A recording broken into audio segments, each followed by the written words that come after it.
MBBS छात्रा शिवरंजनी तिवारी की बागेश्वर धाम तक की गई पदयात्रा को लेकर एक और झोल सामने आया है।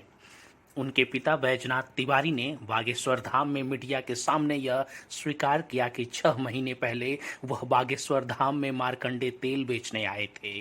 2 दिन जगह देकर उन्हें और उनके बेटे को धाम से निकाल दिया गया था। अब लोगों में चर्चा यह हो रही है कि क्या शिवरंजनी 6 महीने पहले पिता और भाई के साथ हुए अपमान का बदला लेने के लिए यह सब कर रही थीं।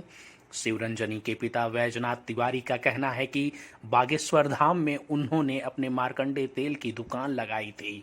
2 दिन तक उन्होंने खूब तेल बेचा और वह अपने लड़के के जनेऊ संस्कार के लिए राम दरबार में पैसे लेकर धीरेन्द्र शास्त्री के पास गए तो उन्होंने रुपए लेने से इनकार कर दिया और उनके सेवादारों ने उनके परिवार को दुकान सहित बागेश्वर धाम से भगा दिया। अब सवाल खड़ा होना लाजमी है कि क्या इसी अपमान का बदला लेने के लिए उन्होंने अपनी बेटी शिवरंजनी तिवारी को आगे किया और जानबूझकर यह सब प्रपंच रचा गया। जब इस बारे में शिवरंजनी से बात की गई तो वह इस मामले में कुछ साफ नहीं बोली।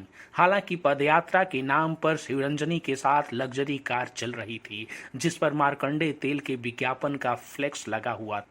मालूम हो कि 1 मई से गंगोत्री से कलश में जल भरकर बागेश्वर धाम के लिए शिवरंजनी की यात्रा मीडिया की सुर्खियों में छाई रही। उन्होंने जब बागेश्वर धाम पीठाधीश्वर पंडित धीरेन्द्र के शास्त्री महाराज को अपना प्राणनाथ बताया, उन्हें अपना भगवान कहा, इसके बाद उनकी यात्रा के छिपे उद्देश्य को लेकर तरह तरह के कयास शुरू हो गए थे।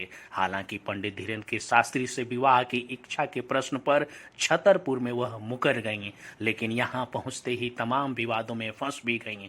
बहरहाल बाबा बागेश्वर धाम के श्रद्धालु और स्थानीय लोग इस यात्रा को अब बागेश्वर धाम के पीठाधीश्वर धीरेन्द्र की शास्त्री से प्रतिरोध से जोड़कर देखने लगे हैं।